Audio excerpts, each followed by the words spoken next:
It was a very big deal when the Spanish Fork Hospital opened, and now, 3 years later, how has the hospital had an impact on our community? Welcome our friend Megan Johnson, the new president of the hospital, to the table. President Johnson! Thank you. Congratulations. I'm not worthy. Thank you.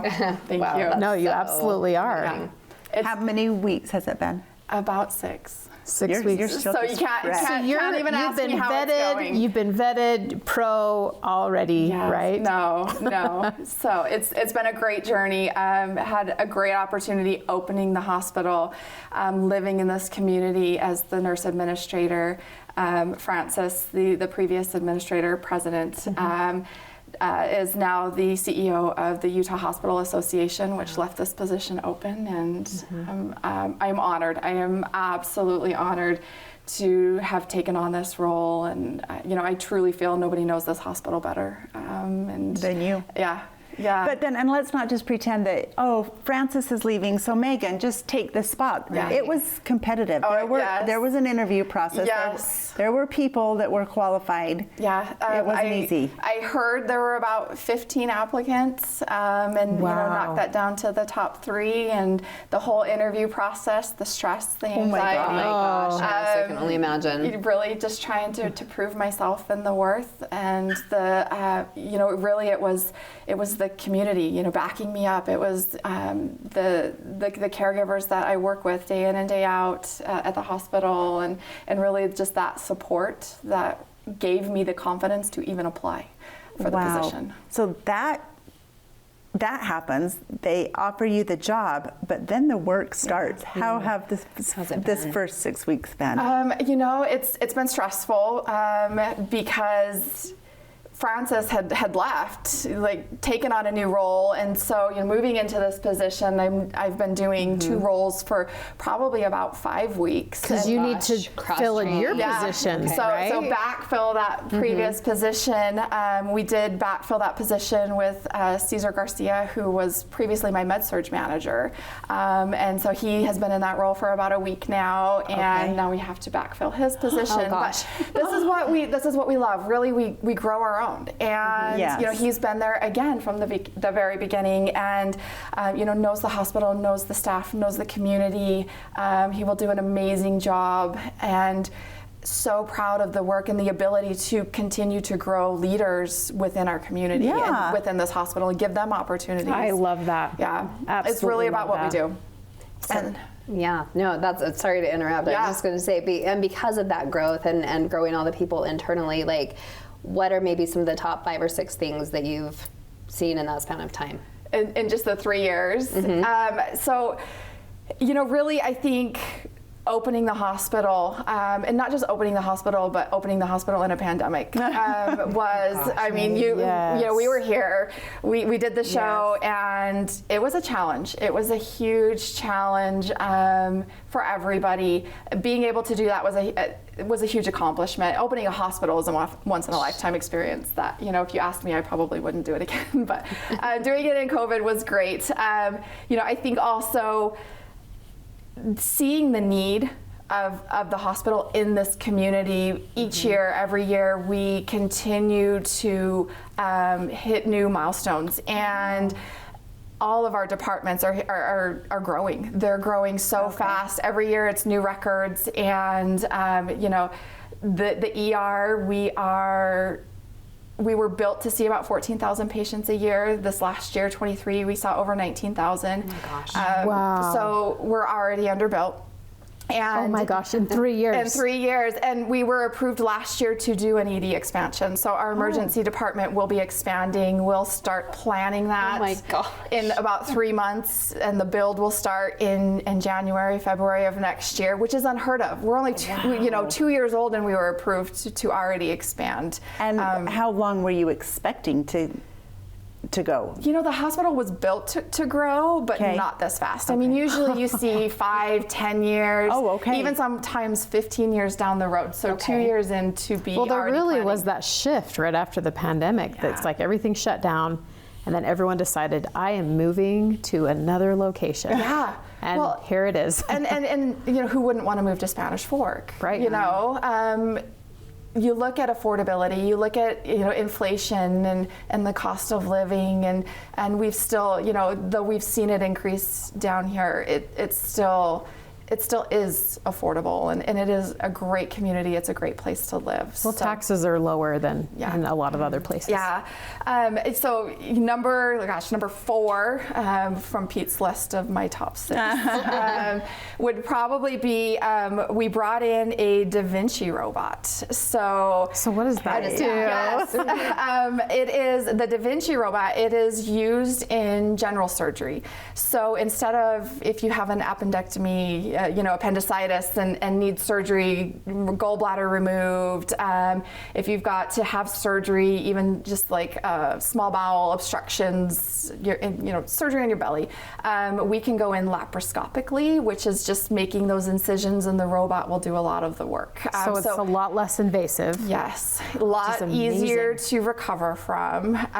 You know, you can decrease risks of infections, and so lots of great work that comes from that. So we were able to bring that in this last year. I have a question on that. Yeah. If you're saying the robot's doing the surgery, is the doctor like sitting behind moving the Yes. things? Isn't that so difficult? It actually is. It's a skill. There's definitely a skill. Training. A Robot training. And if you want to see more of it, we took it to the CTE Expo. So Nebo School District every year does the CTE Expo in May for the 7th graders, and we were able to take it there, and they all got to play with it, and really like the fine tune the movements. Yeah, because it'd have to be smaller. Yes, and so they're able to, we give them a little piece of candy, and they're able to like tear the candy open and really see how hard it is. But these doctors are amazing. Oh, boy. I'd be worried Intricate, that you'd be in Yes. surgery and the doctor would be like, I gotta sneeze. How'd you? Yeah. And it's like, Yeah, it is definitely a skill, but they love it. They really love it. That's cool. Number 3, we just opened up our ICU last month, and really what that means to the community is being able to truly keep patients closer to home. And you know, we kind of had a skill set and an acuity level in our med-surg department where we were comfortable keeping them with the resources that we had.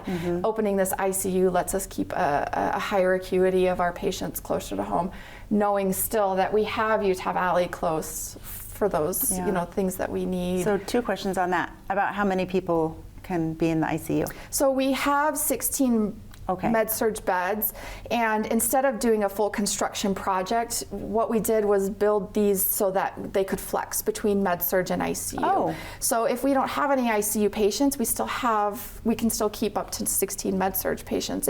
If we do have those ICUs, then they just flex in, and you know, we might have 1 ICU, 2 ICU patients, but adaptable. I like that.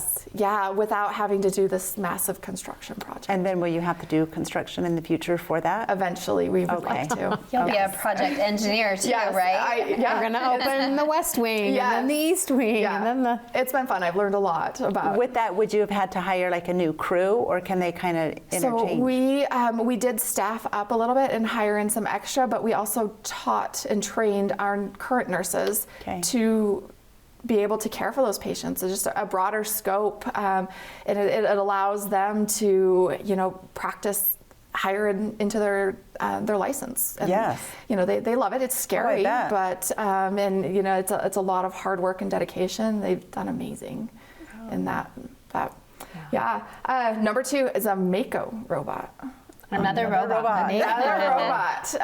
You know, AI and technology is what healthcare does best. So our Mako robot is an orthopedic robot. So looking at the community and our aging population, those needing total knees, total hips, total shoulders replacements, it allows this to simpler. You know, even 10 years ago, to have a total knee and go home on the same day was unheard of, and this allows it. So, but you're still having to cut into it. And it's just still less invasive? Less invasive, and there is so much. The robot allows for exact measurements in how they cut the bone, how they use cement, how they use the implant. Like it is can't so fathom. Crazy. so precise that it is amazing, and patients have been waiting for this. Okay, another question then. Yeah. Are these doctors, are they being trained in school? Yeah. Or is it more on the job training? Because in school, do they have all of these robots already? So, we have 3 doctors right now that are using this robot. They're trained in residency, when they go on to specialize in a specific area. And then some of them, go on and have extra training, extra time, just to get good at these. And Just phenomenal. It's fascinating, isn't it? it really is. Yeah. So tell us what the number one is. And, for me, and being in Spanish Fork, off Highway 6, the I-15, it really was our trauma certification. It was a year-long process. We had to gather data, information. We had to show that we were active in the community, helping with education. What kind of things, educational promotion things are we doing in the community to show that we are, working hard, trying to prevent traumatic injuries. And, we talk about ground level falls. We talk about wearing seat belts, helmets. We came in, we've talked to you guys So about do you wearing just show them helmets. your Studio Chatter interviews and they're like, done? We had the pictures from Studio Chatter. did? We absolutely did. That's awesome. We had to display everything that we were doing, Yeah. and Yeah.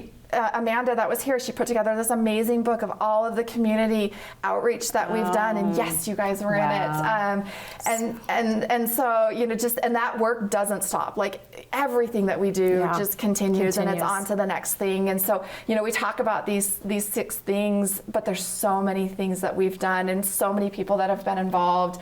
In the 3 years, we've grown from about 220 to 360 people that call Spanish Fork Hospital their home. Oh, and boy. so just great things, and looking forward to the future and continued growth, the ER expansion.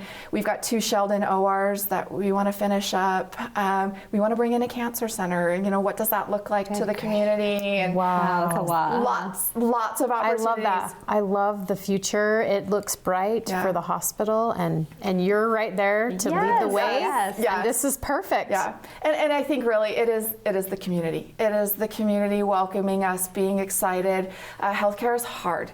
It really is hard, and coming in and being kind and patient with us, and knowing that we show up every day to try and make their lives better, and if you're in pain, to try and keep you from pain, and to try and help you figure out what's going on. And it's not to say that we're perfect, but we will always give it 110%, and that's what means so much to everybody. This is their hospital, it's their community, but it's the community support that has made us this successful in 3 years.